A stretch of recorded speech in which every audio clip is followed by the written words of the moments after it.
Imagine a world without 911. Imagine in this world, a friend of yours or a close relative happens to need emergency service.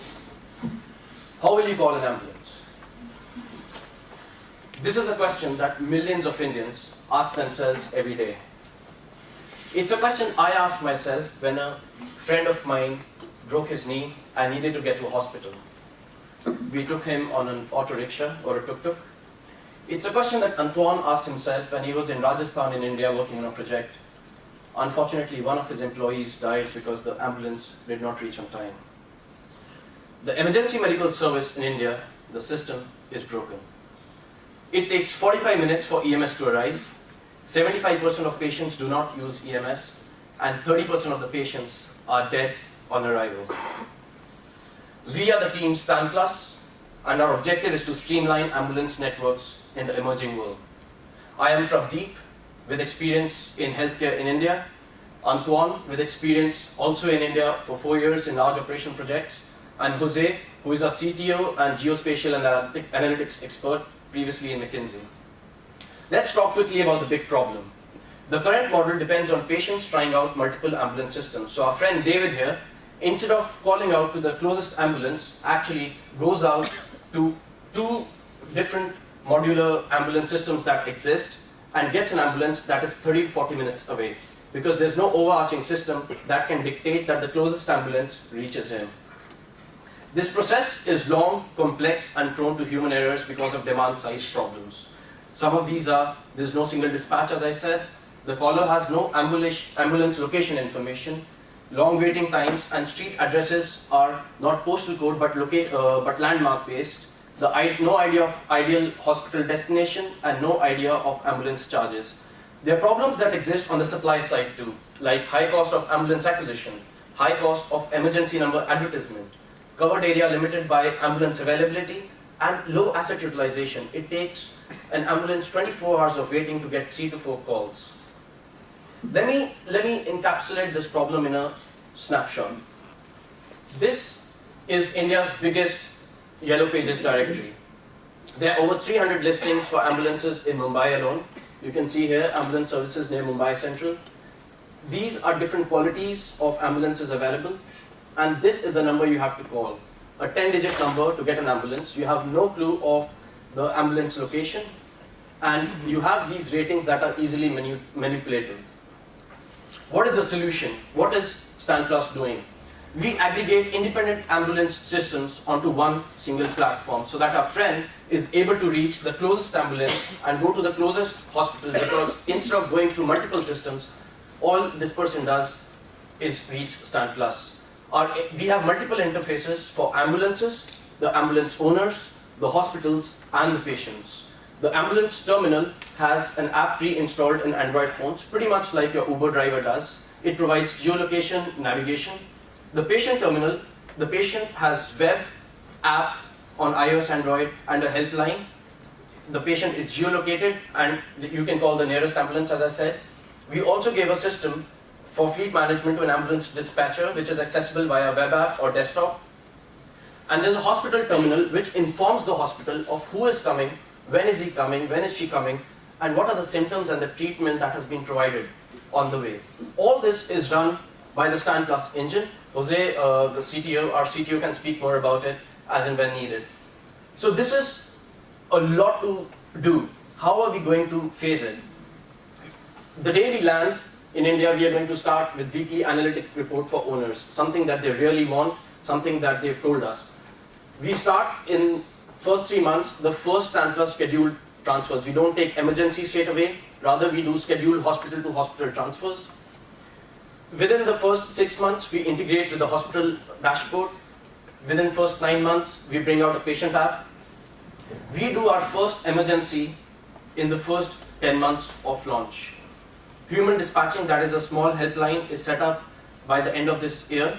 And by second year onwards, we start thinking of physical emergency buttons for the hospital, for the patients, and for the ambulances. In summary, Stand Plus aims to be asset light.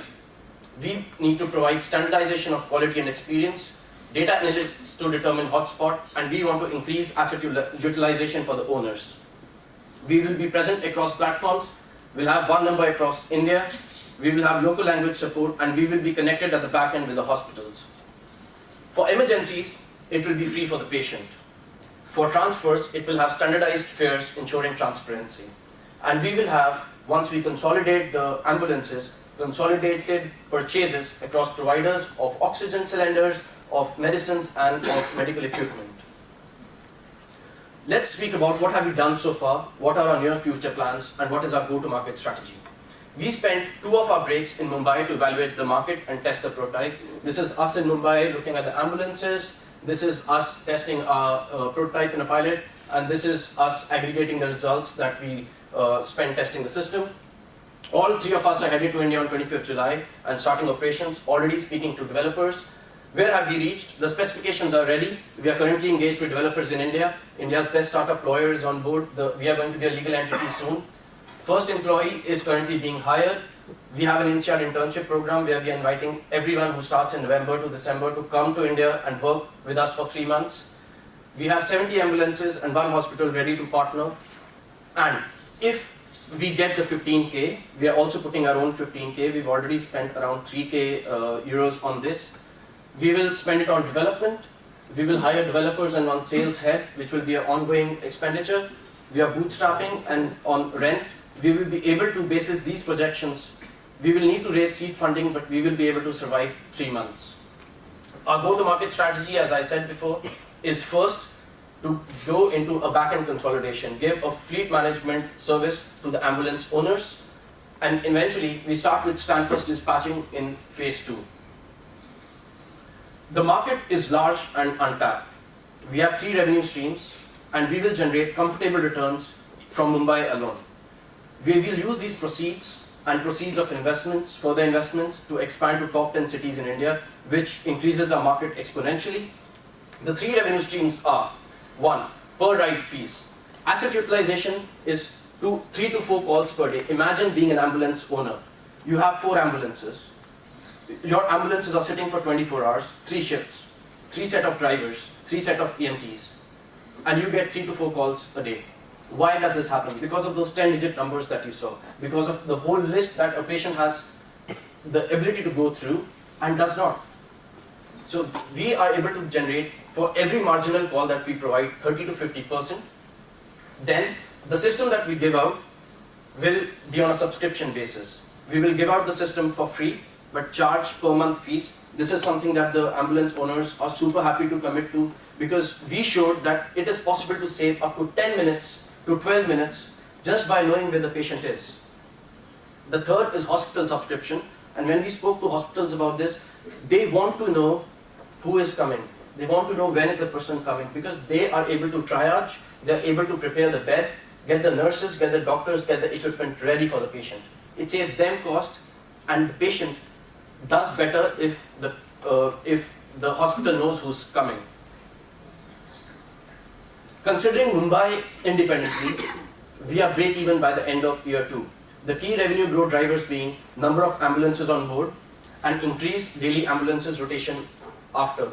Please remember, 80% of the patients, and I repeat this, 80% of the patients use their personal vehicles to reach a hospital.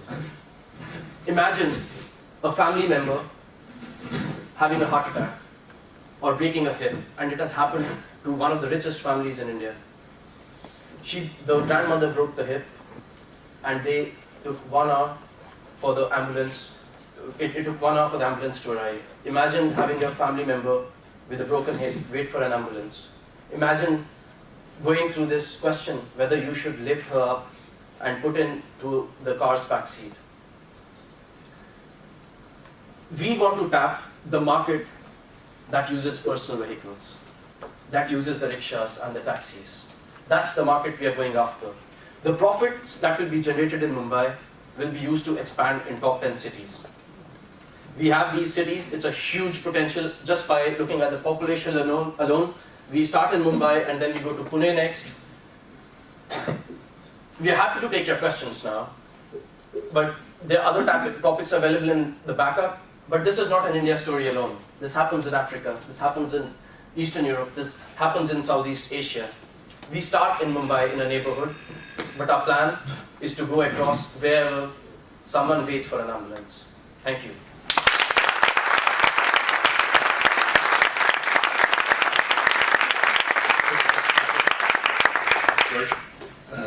Rotations in the first couple of years don't move, and yet you're saying that ambulance owners will pay you 30% of their revenue. How did you come to that conclusion? I apologize, I did not get the first part of the question.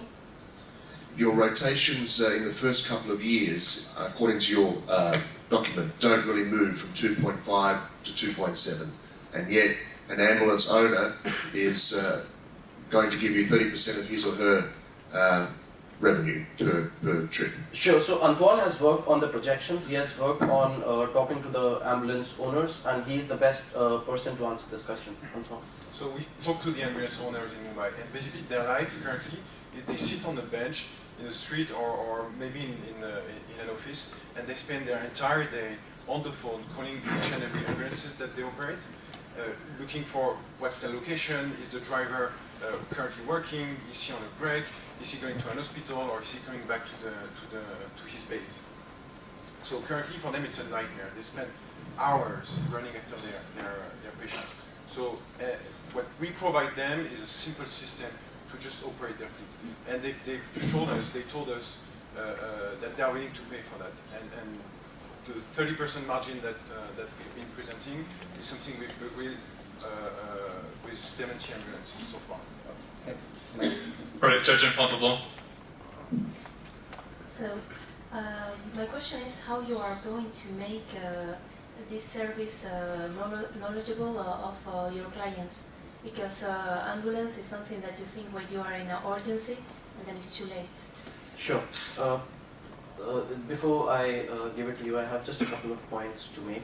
What we are doing is we are growth hacking our way through this. We've agreed with the ambulances, those who will partner with us will have Stand Plus branding. We will have uniform branding all around. So what people will start seeing from a couple of months after are Stand Plus ambulances with clear application and clear web and clear phone line mentioned over the next 3 to 6 months. That's one. We will rely on social media. We have partnered with hospitals who will give this message out for transfers. So we are not just an app. Basically, what we want to integrate into the existing ecosystem. So whichever player is already on the market and is going to work for us, with us, is going to be tied to the system. So their outline is going to be tied to our outline. So we don't plan to market to patients. Our main customer is actually ambulances, hospitals, and then patients. People. Yeah. Further to George's question just now, how do currently the ambulances charge their fare? Is it like a metered fare, like a taxi, or is it a fixed fee? Because if you're halving the time or the distance and it's metered, then it's not in the interest of the ambulance. It's a great question. Honestly, when I started speaking to the ambulances in India, started researching this topic, I was horrified. Because there's no one single system. One person charges per the distance traveled, one ambulance charges per a fixed fee and distance traveled, one charges on a full package for transport, one charges on equipment plus EMT fees plus nurse fee plus doctor fee plus distance. And some person just gives out looks at the socio-economic status and gives out a random price. So there is no transparency. There are some Indians in this amphi, and you can ask them if they even know how much an ambulance from point A to point B costs, and you will see as many people, as many different answers, and as many ambulances, as many different answers. That is why we said that we want to bring transparency and standardization in pricing and fares. All right, question Fontainebleau. Yes, in your first year you burn rate is about less than $1 million.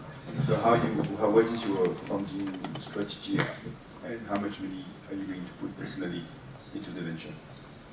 So we're going to start with the seed phase, which is hopefully the 15K from the IVC. We would top this up by at least 15K, so that's a total of 30K. That's for us, that's 3 months of operations. And then we're looking into raising a Series A of 300K within the next 3-4 4 months maximum. The seed is focused on generating revenues. We want to prove that we can generate revenues. Yeah. And our overarching objective is to save one patient life over the next 6 months. So. You talked about saving 45 minutes. I think you said the average time is 45 minutes Yes. to reach there. So if you reduce it to half or save 20 minutes, what is the impact on the results? Like how many patients will not be dead when arrived? Very quick answer. It's exponential.